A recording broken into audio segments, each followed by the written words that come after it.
When you saw the videotape at my house of yourself at that time, you didn't want to look at it? No. How did you feel when you looked at that child? Well, you see, I'm more mature now. And I have, more discipline in my life. And I see a little, a wild kid that was there that, that's changed and mellowed out over the course of the years.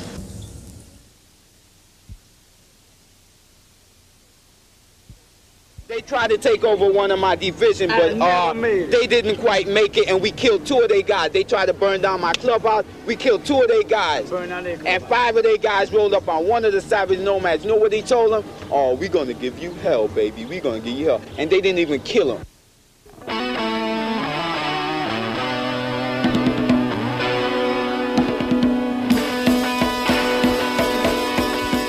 Back then, I had left my home. I was gone from my house for a couple of years. I was running in the streets. We made a family, all right, to substitute for what every one of us had left.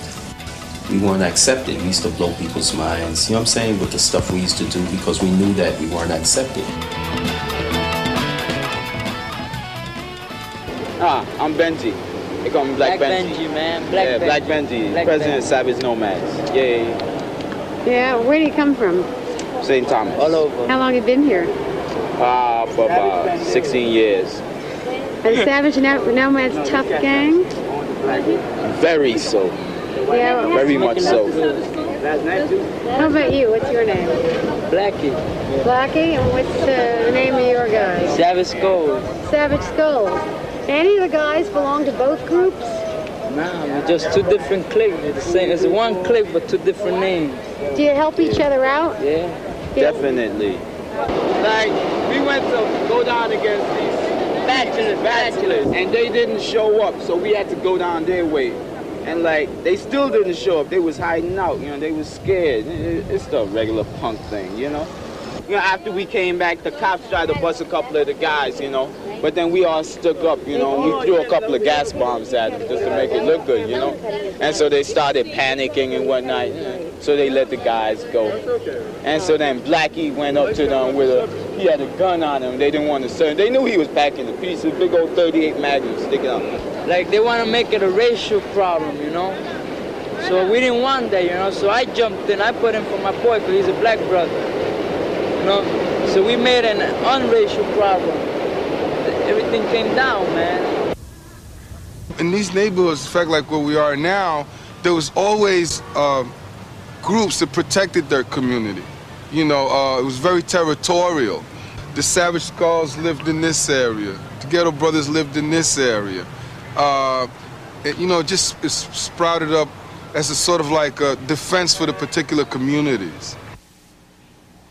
Suppose like we go into a room, but right, we clean though, because we have somebody else packing.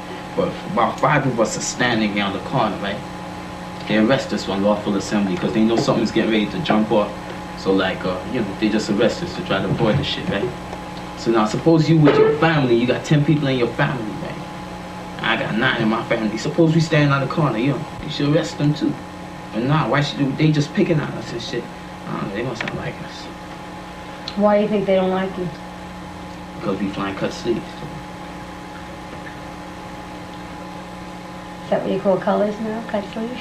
No, I mean, like, if they see anybody with cut sleeves, he's in a gang, he's in a club, he's this, he's a menace to society and shit.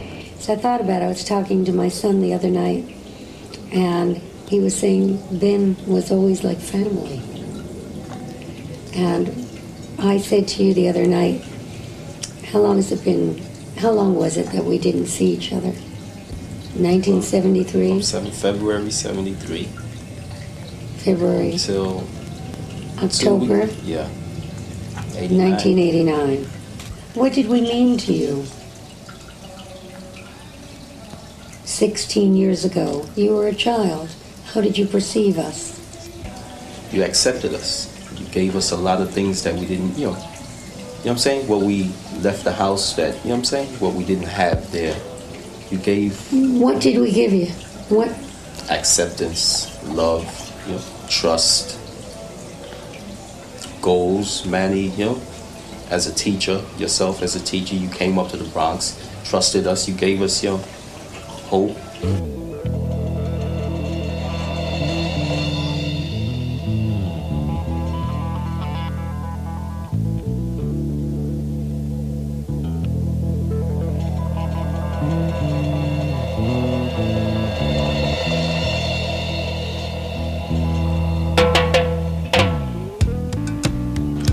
My first teaching job in New York City was in the South Bronx.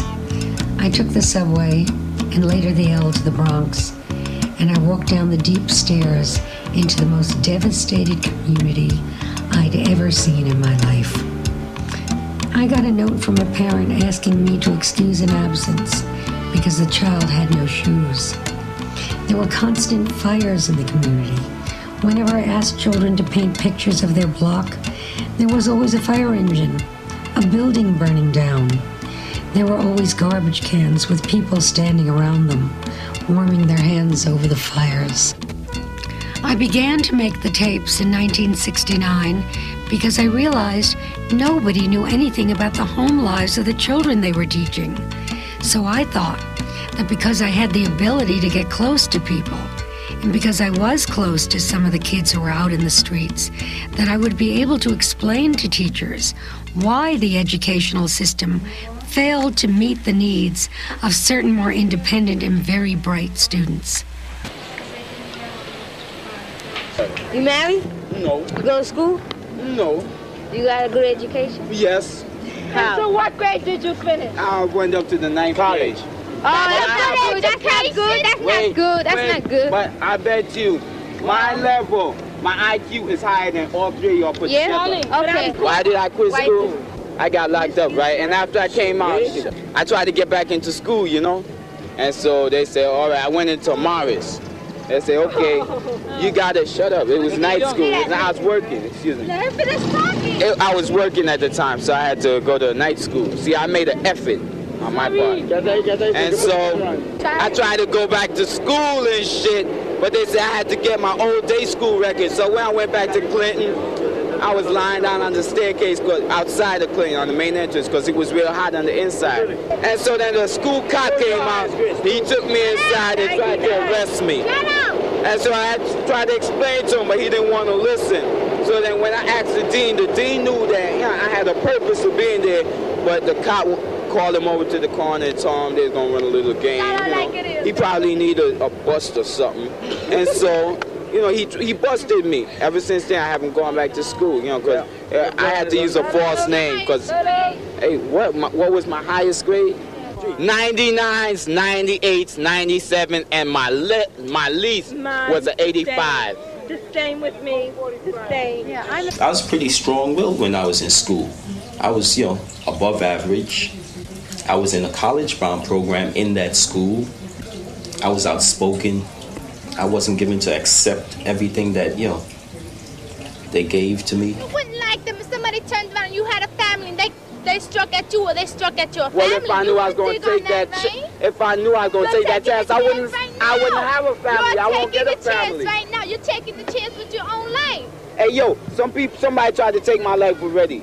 He blew his chance, and I took his life. Now he's sorry. You only have one life. And so how did the people in the neighborhood around you regard the savage nomads? Those that knew us, that we had to interact with, they loved us. We used to get up in the mornings, go to their house, drink coffee, eat. They used to bring us food during the day, during the evenings, you know. Those who didn't know us, they saw different people, and, you know, we really didn't care, and we used to do things that would, you know, show them that we didn't care, so they didn't like us, they didn't accept us, you know. Now I'm cutting out because I ain't cutting out no place. I'm going to court tomorrow. And like I'm going for sentencing, and I don't think I'll be back. How long do you think you'll be away? I don't know. But I got a gun size, man. And like, they wait until the ballistic tests come back. to find out, you know, if it has a homicide. If police bring it back and it's hot, and it's gonna go up to Supreme. So far, the lawyer kept it down in criminal. And that's good, you know, for a gun charge. You know how, you know, guns being busted with guns. It's bad nowadays. But when you went upstate, you told me that you became involved in legal activities there. Well, you know, I was in, I consider myself in a lot of trouble legally. You know what I'm saying? Benji's a new pack. Okay. I was, you know, I wanted to assist in my defense. I was assisting in my defense. And I was going to the law library. They would give me cases and citations and, you know, so I got real familiar. And I got, you know, I realized that if I was going to get out of jail, that's what I'd really have to, you know, really get deeply involved in the law. What is that? I'm talking. That's lemon juice. You have to put it in water and put sugar to make lemonade. Drink the milk. Anyway.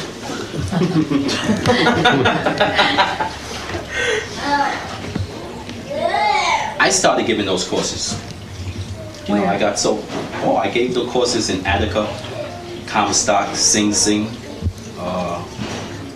Green Haven, a couple of different, you know, prisons. Everywhere I used to go, you know, the reputation preceded me. I was real good, and I went right to the law library. What kind of reputation As a for what? jailhouse lawyer, I used to represent people, a lot of people in jail. Not as a savage nomad president. No, not as you know, but everybody knew me. It's a small community. Everybody, oh, that's Benji. Yeah. No, you need this. Go ask Benji. You know, Benji has a good heart, but he did a few little things every now and then. I met him, he was riding on a motorcycle.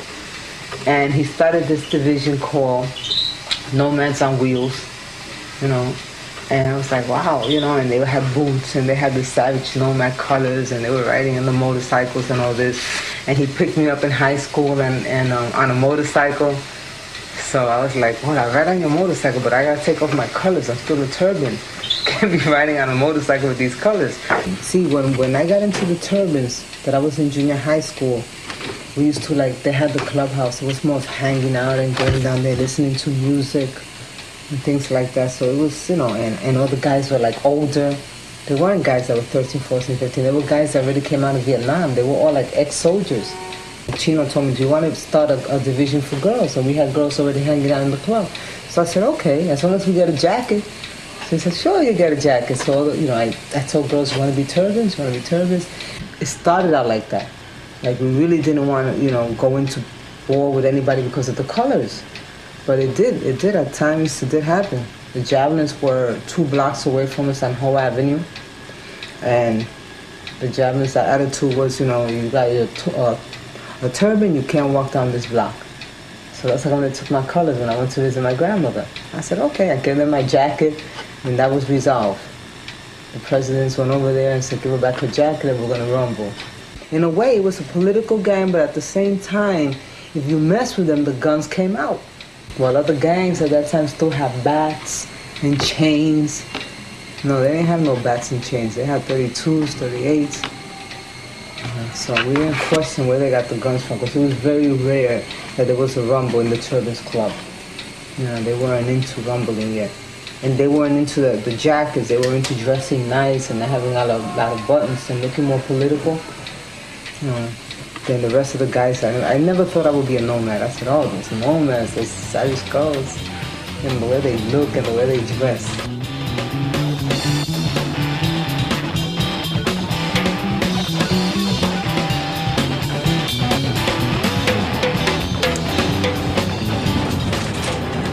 Blackie and myself, we went to school together. We went to 52.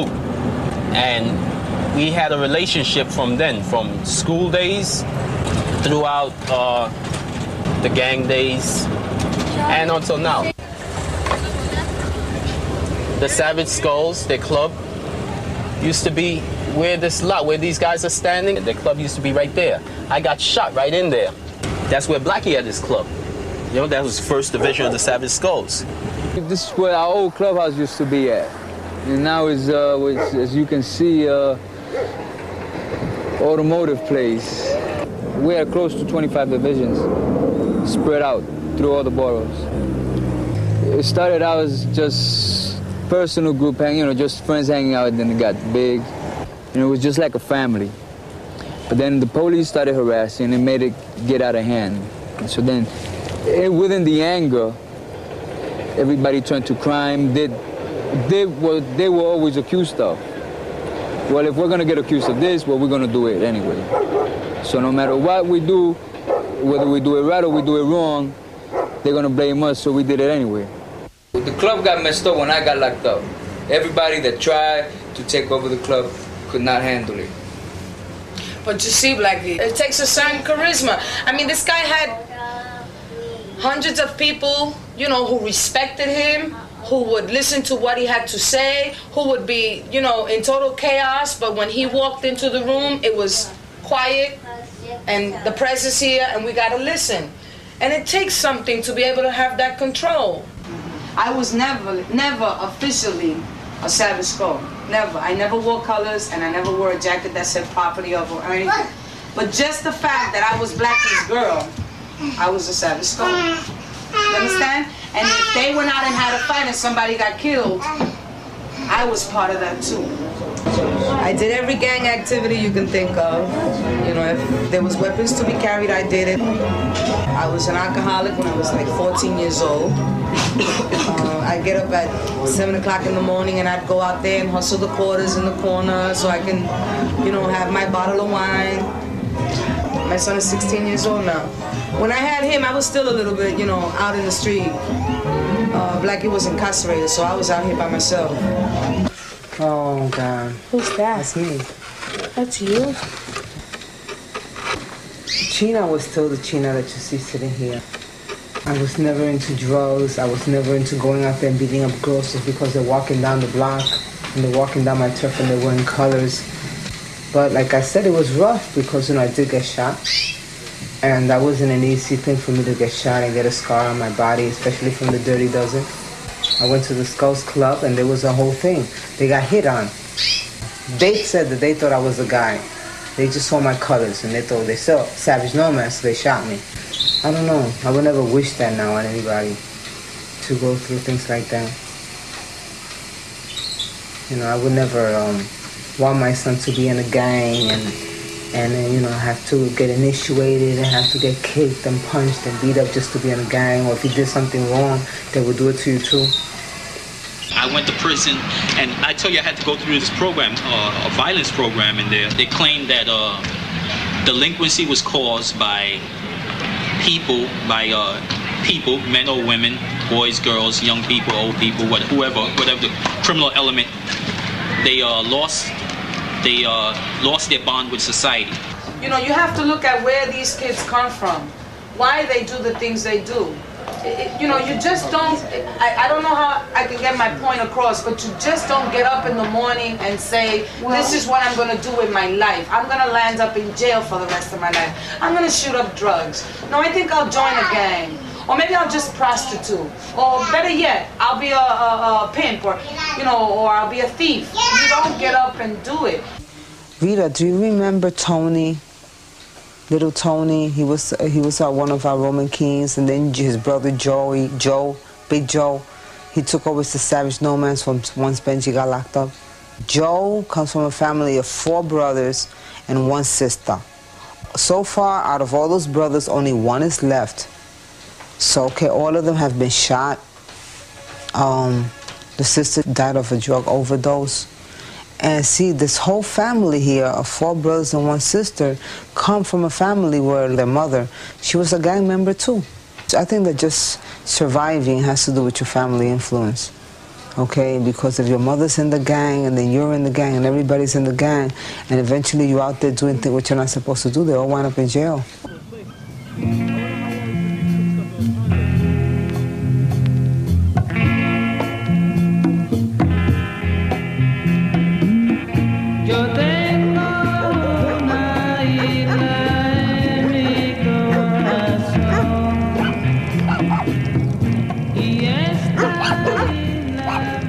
I was living in PR, I was 5 years old. My father had killed himself. Okay, all I had was my grandmother. I didn't know my mother from Adam. One day I'm in school, you know, on the recreational period, and this lady comes up to me, just snatches me out of the yard, and she says, "You're coming with me, I'm your mother." I said, "You're not my mother, you know, my mother's home, you know, I'm talking about my grandmother." Next thing you know, I'm over here in New York. Don't know what's going on here. They put me in a school, I don't even know English, and that was it. About 6 months later, I was out on the streets. I was running away left and right. When I was up to 8 years old, I was already out in the streets. And from there, I just went and did everything on my own.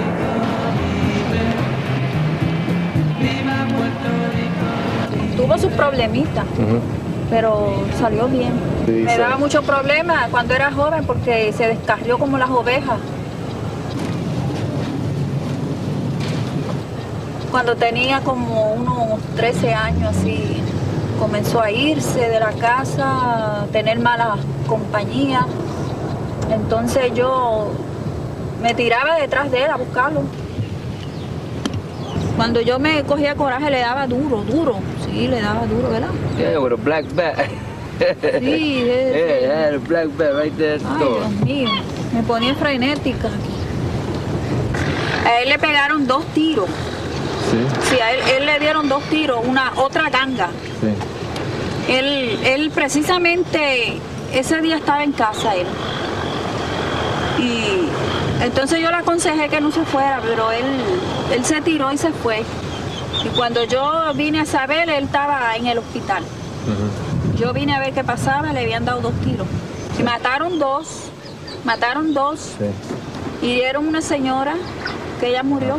Sí. Y los otros los mataron en el acto. Entonces Felipe fue al hospital, le sacaron una bala.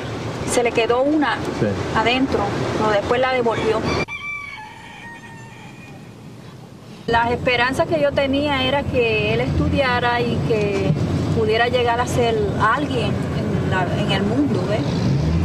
Sí, y bueno, es lo que todas las madres queremos con los hijos. Sí.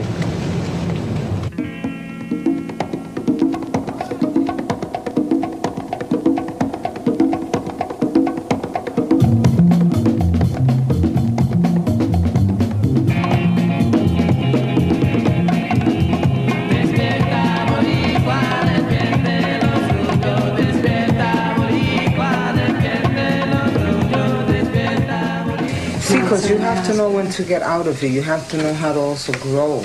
It's not just being in the gang and after your old man gets locked up, you know, you go crazy. That's ghetto girls. See, the ghetto girls are very political in a way. They did a lot of good things. Cleaning the streets, helping the kids with their homework. You know, they were into all this kind of a hippie thing too. You know, listening to their heavy metal and their Beatle albums and all this. The original concept of the Ghetto Brothers was really my brothers. Me, Robert, Victor, Raymond. Was purely a brother thing.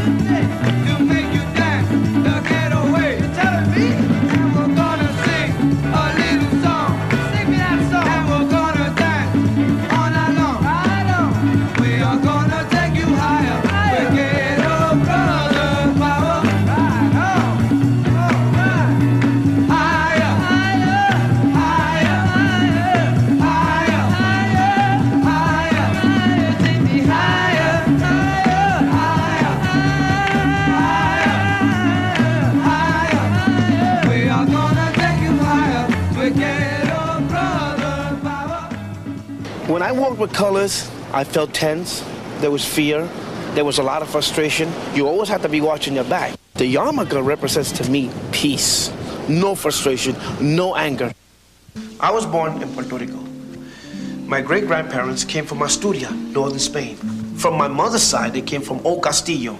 That's an old city. All Jews lived there at that time, from there, Toledo, and all these great cities. And they were both families of Maranos.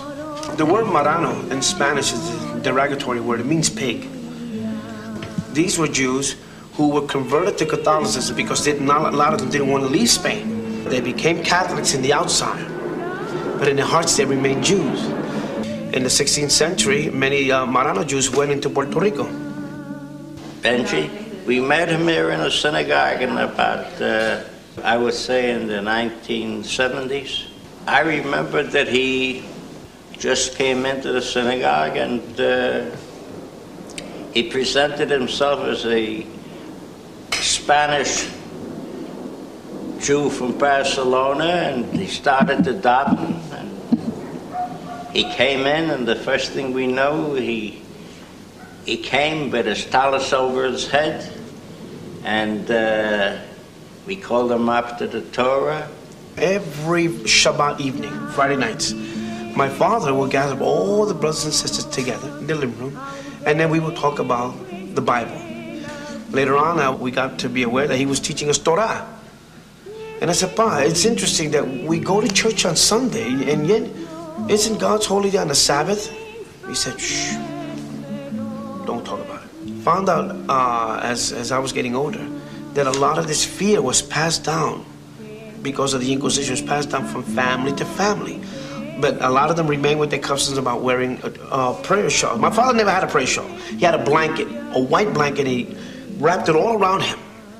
And he would go into a little room, and if he didn't have a light on, he'll have a little candle, always with Tanakh in front of him, but mainly reading from the books of Moses. Because he's Spanish, he can walk out in the street. If they talk to him, he answers them in Spanish, and the sign of his muscles is enough to get him in the community. He has no conflict at all in the community. But in his heart, there is the sign. He has the conflict in his heart. He knows in his heart that he's a Jew. And therefore, this mask that he was wearing outside that get him along in the Spanish neighborhood, he sort of threw off when he got into here. I had colors, but the guys never knew anything about my religious belief, my religious backgrounds.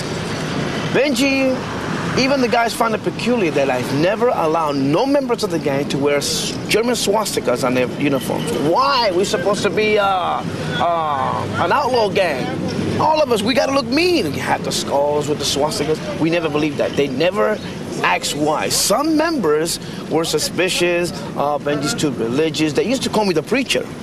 Because there's a lot of clubs that help just their own friends. They forget about other people who live around us, you know? But we don't think like that. We like to help everybody. You know what? It was a dream that I've always wanted to be accomplished, because I always fantasized of becoming a leader of a great organization. But then I didn't realize that I was the leader of a very gang that caused a lot of destruction, a lot of hurt in people in the community. And as time went on, I started to see myself and say, wait, maybe we can channel all this negative energy into something very positive. We started to change our image from using our hands and hurting people to doing something constructive, like fixing people's cars, fixing people's apartments, painting people's apartments, helping people walking up the block. What's left of the old Ghetto Brother Club is still standing there. When I see that, I get shivers up my spine. Here's where all the major decisions were made during those violent years.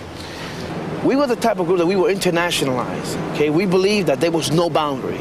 The streets belonged to everybody. Now, the rules that the other gangs was, if you step in a certain community, you had to take off your colors. If you're walking with your colors, you're asking for war. You're not showing respect to this gang's community. When Ghetto Brothers used to do that, we would actually take off our jackets, not to start any rumble. Before we even do that, I'll even talk to the president and let him know the relationship with the Ghetto Brothers doing in the community. We were one of the only groups that they allow us to walk in their community with our colors on, because they knew we represented peace.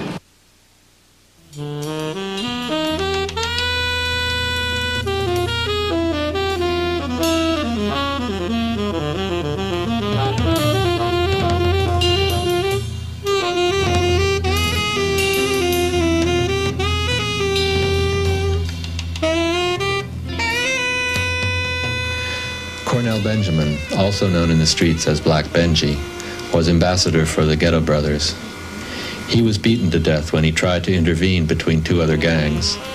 Instead of retaliating, the Ghetto Brothers convened a peace meeting of all the gangs in the South Bronx at the Boys Club on Hoe Avenue. This event marked a turning point in the history of the gangs as they began to turn away from violence to become a positive force in the community.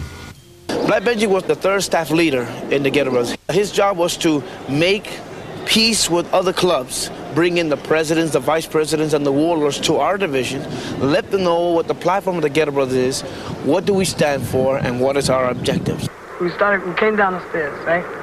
And we stopped there. And there was about 13 to 20 of us. And then when we looked down, we seen him. That's when Benji came out, and Benji said, he took a step forward and he said, listen, brother, we're here to talk peace. And the guy, he came out and he said, I don't know, he said, piece of shit. And he must have took a jump. It looked like he threw a kick, but he must have took a jump to grab a pipe. Black Benji at that time was getting beat up right in the very corner. We found out an hour later, after he was taken to the old Lincoln Hospital, that they killed him. Oh, there were 3 gangs involved. You had 7 Immortals, Black Spades, and the Mongols. And as a result of his death, that's where all the gangs met at the Boys Club. Pressing on the scene. Advise the Ghetto Brothers. Warlord of the Ghetto Brothers. Hey, I would like for the police to leave. Or we got nothing to say.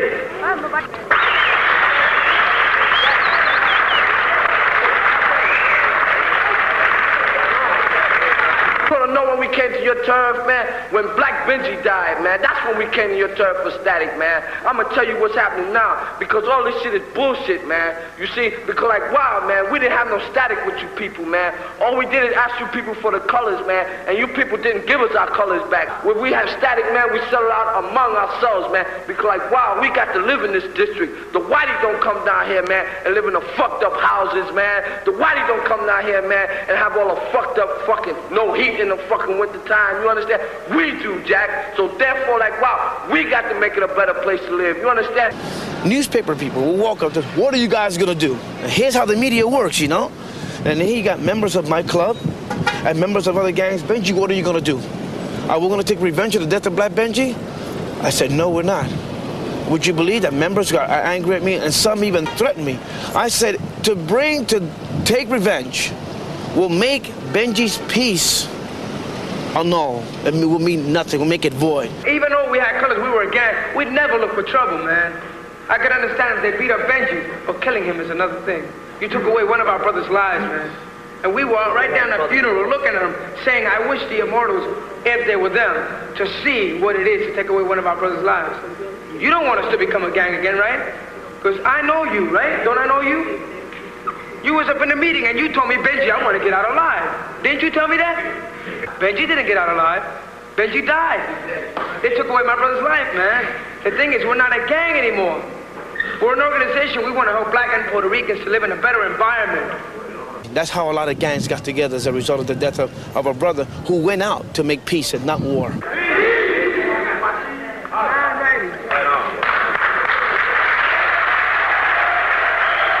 Somebody brought it up, as why nobody ever got together. A lot of people fail to realize the police, even though we used to fight against each other, sometimes those fights were caused by the police, because if we ever did band it together, all the clubs in the Bronx, they will have a hard time. Blackie's got a point there. I've been visited by several times, FBI, police officers. They always say there was something up with the GBs who were getting too political, the young lords were getting involved with the gangs, the Black Panthers were getting involved with the gangs, and that was bringing a lot of this political influence into the Bronx. You remember what? We are being oppressed by the North American Yankee. We the Puerto Ricans should rise up and defend ourselves against these dogs who will oppress us and liberate our country from capitalism and imperialism. The North American is trying to steal our identity as Puerto Ricans and call us Americans. We Puerto Ricans are Puerto Ricans to the day we are born until the day we die. At that time, we had a lot of influences. We had you, your family. We had the times. This was early 70s. It was a time of change. We had a lot of things coming at us. We wanted to change the social order.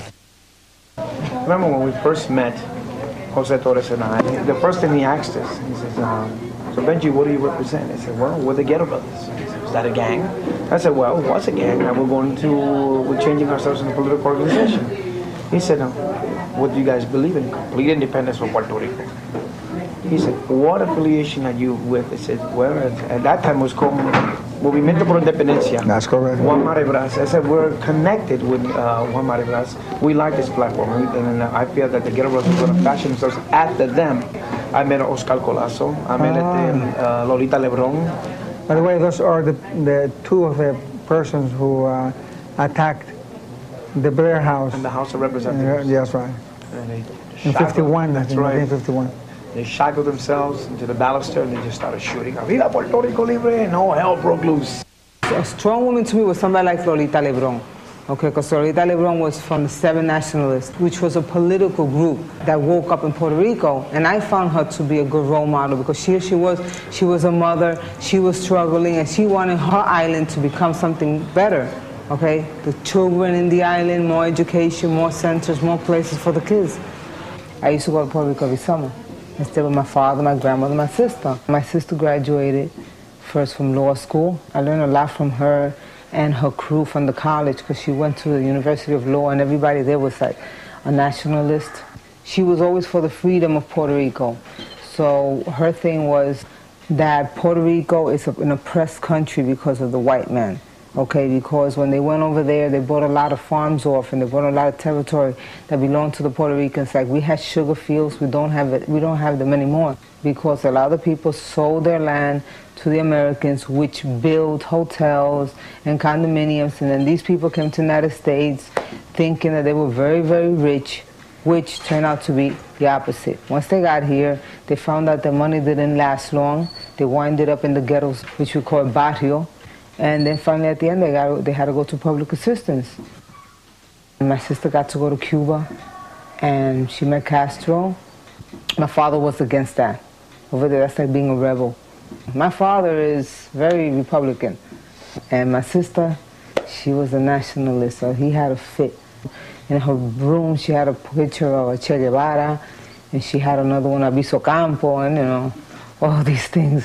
He just hated it. He just said, oh, put the picture somewhere where nobody sees them from the windows.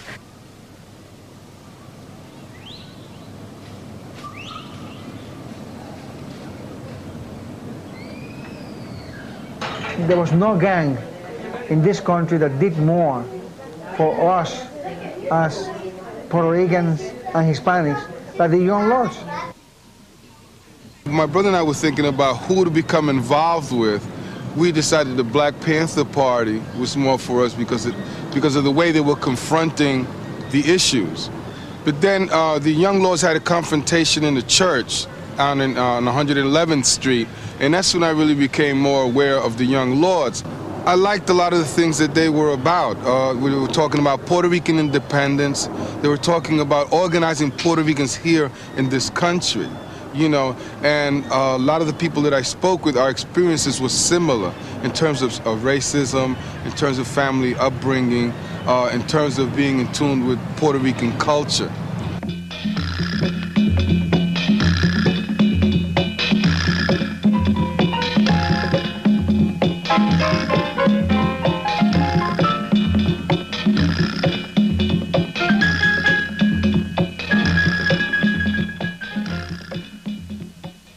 Let's say if we're down here and I look up and I see this whole line of savage skulls. And it was almost like, you know, one of these movies that I've seen, you know, where they depict the Native Americans on their horses lined up, you know, suddenly, and they're all coming down this hill. And they all start coming down towards where we were. And they're like walking in unison again. And again, here's this feeling that's like, you know, like the reinforcements are here. You know, I was under the impression that this was happening for the first time. You know, but I was to find out later that the Young Lords had a lot of extensive connections with a lot of the different gangs, particularly here in the Bronx. At that time, the Young Lords were pretty active. They had taken an X-ray truck. We used to watch the X-ray truck with my little switchblade, my little knife. What we did was that we took the TB truck and parked it in an area where it would be available to the large segment of the community. And the young lords and the gang members, what we did is we formed a human ring around the TB truck. They were supportive in situations where there was always a strong possibility that the police were going to, quote, vamp on us. I think it was a great moment of education for Puerto Ricans as a whole here in New York. And I think that we mature unbelievably in those 6 or 7 years that the young lords were very active.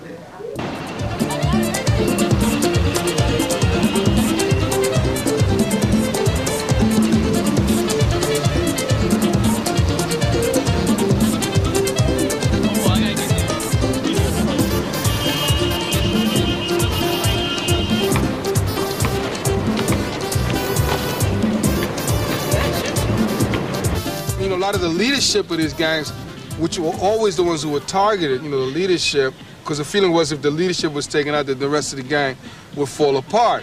A lot of them wound up in prison, Imagine some of the key people went to prison, some died, some got married, I know you got some gang members that have been married 20 years, the same person. They have kids, they're living as what we call outstanding members of the community. Because to me, they were outstanding members of the community back then. You might be rubbing shoulders walking by a person who was allegedly one of the most vicious leaders of the Savage Skulls, or was the warlord, of a man, they're living somewhere near this area with 3 children, a wife, part of it which is supposed to be classified as the American dream. But they still have the same aspirations, Did you go to school? Yeah, I finished high school and I went to college in there. You went to how long were you in prison? I did 4 years. I did 2.5, and I did the other one out here, the last one out here. What were you studying? Recreation, physical education. I've known a number of people who were rehabilitated inside the prison system. Really? That's extraordinary. I remember one of the survivors of the Attica massacre on WBAI one night saying, how the hell are we going to be rehabilitated when we ain't never been habilitated in the first place? And that's the difficulty. Psychiatrists say that if you're going to rehabilitate somebody, you got to get them when they're still in the crib that early. And you know that most of the kids we're talking about certainly don't have access to that kind of medical consultation. I'm melancholy about the prospects for most of the kids. It frightens me. The case that you just cited, of course, I think is extraordinary. And probably very worthwhile. Work like the devil to salvage 1 or 2. Once in a while, I go back to the past and want to go out there and keep on banging heads. Serious? Yeah. So that's my problem right now, at this very point right now. I'm hanging out too much. I'm starting to, I see a lot of the brothers are reuniting over here on Mount Eaton. Right. A lot of old savage nomads that I know. Right. And maybe I get a flashback. I don't know what it is. I just want to go out there and hang out. He gets them flashbacks. It became a lifestyle. To us, it became a lifestyle, the way we was living with the clubs, and hanging out with the fellas. It became a lifestyle that a lot of people don't really understand. That's why sometimes, just like him, sometimes I just feel like going out there, forget about working and keep hanging out. You know what I'm saying? But then again, I got kids, I got a responsibility, and that, it holds me back. But if there was none of that, man, a lot of us would be out there, doing the same thing, because the way this system is doing for us, we're not getting nowhere. We was doing better when we was hanging out than we're doing now. Just because I was a gang member, and that I would like to, help the kids in the community. Everywhere I went to seek help, after 1 year, I had this little league team. It worked out so good that the next year, all the parents were coming up to me. Yo, what are you gonna do for next year? I went seeking help to see, nobody wanted to do anything with me. Simply because, oh, he's an ex-gang member. Even to this day, a lot of people come to me, Black, what do you want to do? I say, there's nothing I can do right now. There's a lot of centers being closed, and the kids are all hitting the streets. There's a lot of kids out there with problems, nobody doing anything. They don't want to help them out, but yet when they do something bad, they do something negative, they want to criticize them and down them all the way. Why not, reach out and, try to give them a helping hand? Right now here in the site outside, you're missing 2 buildings, which was the city completely tore down because, you know, they felt it was easier. So now what they're doing, instead of tearing them down, they're rebuilding them. I got the kids helping me to load up the old beams so they can get cleared out, so the workers can have room to work. You know, so being that they got, you know, they're not doing anything but just hanging out, so I bring them to help me out. And, you know, they make some money too. My children, my nephews, keep them away from the streets, you know? Too much hanging out. And, you know, get them used to working. I have in Puerto Rico 5 brothers and sisters from one wife, and my father has 6 from another. And all my sisters and brothers have 1 child. Because they came from a family of 6, and many times they didn't get the clothes they wanted. You know, he wants a brother and sister. I said, oh God. So, you know, and I said, you have a brother and sister, you can't be asking me for $60 sneakers and Bugle Boy pants and things like that. But I give him everything that he wants because he goes to school and he likes his science class, his math class. He brings me back his grades that are good. I put him through Catholic school where I paid his Catholic school. Okay, now he's going to apply for a special high school that he wants to go to for animal science. But I went to dental school and I was studying dentistry. I guess some counselor. I don't know, you know these counselors, they try to push these courses on you. I guess that you know, they want more people in. And I was like, dentistry? That was really never me, you know what I mean? To be there all day looking at, helping the dentist and not saying a word because you really can't talk when the dentist is working. It was strange. I was the only Puerto Rican in the whole class. But, you know, and then there was another girl that she was Puerto Rican, but she didn't say she would say she was Spaniard. She said, I'm from Spain. And I would say, what part of Spain? I was like, she ain't from Spain, but I guess she felt funny. She felt funny. She said, you know, she felt funny around whites, so she said she was Spaniard. She wouldn't say she was Puerto Rican. So I never had that complex, you know, so I got along fine with everybody and graduated from that program and worked and was bored to death. I said, nah. I want to talk to kids. I want to work with young people or teach or do something, you know, that has to do with my past. And I thought about, I would like to work in Spofford since it's a juvenile correctional facility. So I went to Manhattan Community College, took up mental health, then went to Lehman, took up social work. I live in this community. I live right across the street from Castilla Maria. I feel very close to the children and the adults that come here. Casita Maria stands for a house, so this is more like a family, okay? We try to make it like a family community center. You know, people laugh sometimes when you tell them, you know, all I needed was somebody to care. And they're like, yeah, somebody to care. How many times I told you I love you? That's not the type of caring that you're looking for. Our parents, I know his mother and my mother, because my mother was a single parent too, and it was hard for them to deal with us. I had a hard time trying to deal with my kids. It's just that because I went through these hard knocks, I've learned and I've promised myself that I would not do this with my children. Although, if one of my children decides to join a gang, I can understand why. I won't be happy about it and I try to talk him out of it, but I can understand why.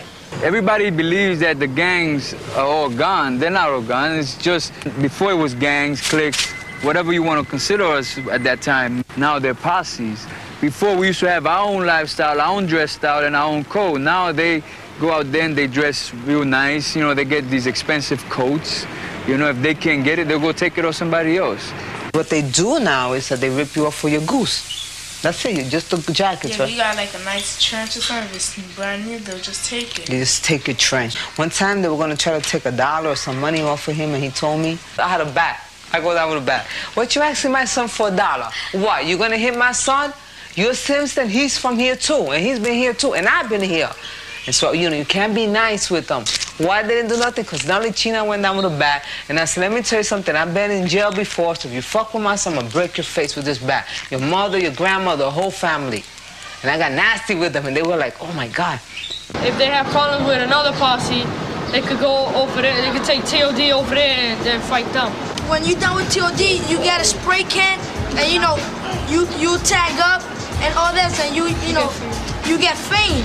with people, you know, because you write your names on the wall a lot of times, you know, and a lot of people see them, they'll know, you know, like when there's TOD, they'll know from where we coming from.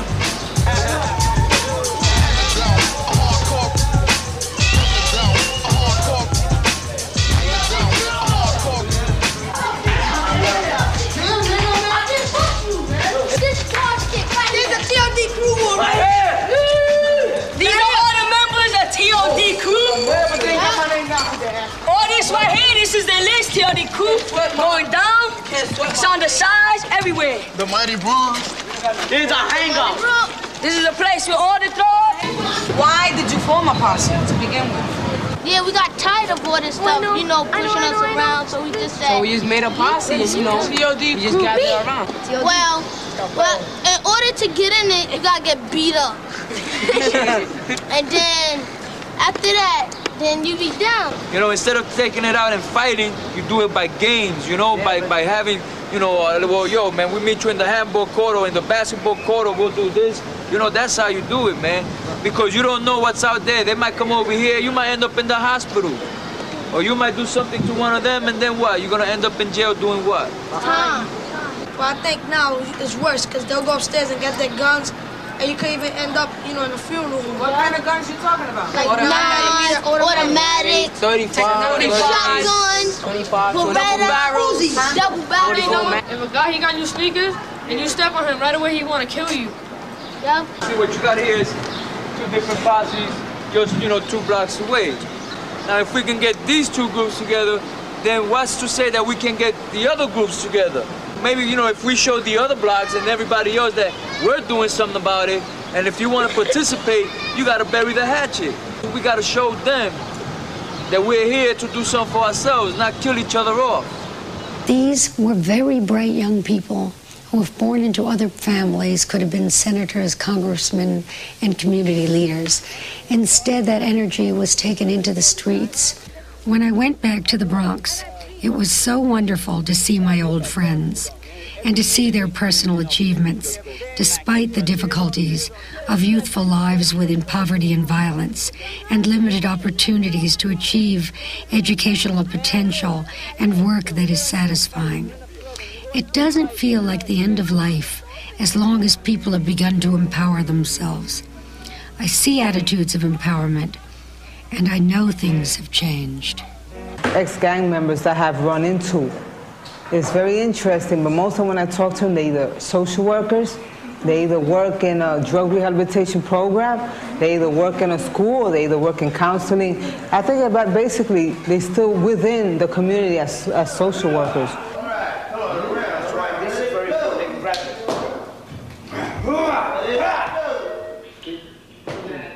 I'm doing my internship now at Bronx, Lebanon. And I'm working with people with AIDS. Sometimes we look at our life and say, you know, gee, I've lived a rotten life, or I've been dealt, you know, a raw deal.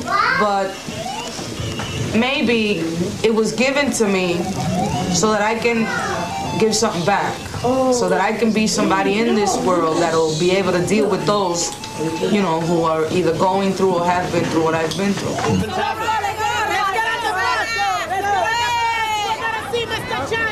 If it goes and people get into a majority and they go in masses, it will be changed, because anything, you can change anything you want if you want it bad enough. 2, 4, 6, 8, we the parents will not wait. Y dice él que la prensa puede entrar hasta el primer piso y nada más porque el meeting va a ser privado.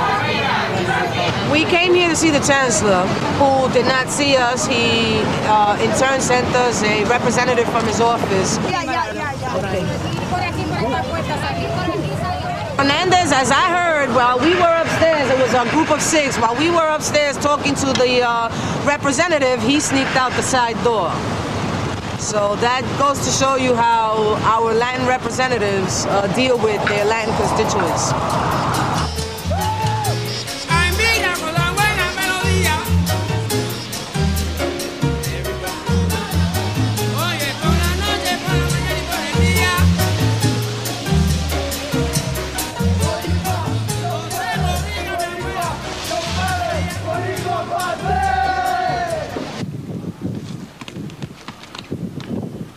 Ever since we broke up the TOD, like last time y'all here, we were down with TOD. Since we broke up, it's been hard for us. Like, people look trouble for us. And since we don't have no more TOD, well, we can't find nobody to help us or to watch our backs. It broke up because a lot of problems used to go to the press of the TOD. That's Big Blue. So slowly by slowly, he was dropping people because there's too many problems out in the street and he don't want none of us to get hurt. The summer, you could stay out late and your friends be out there and they could, if anything, protect you. But if you're outside, on your own in the winter, somebody can come, rob you, beat you up, or even stick you up, put a gun to your head nowadays, Little kids with guns and, like having wars against other people, killing each other.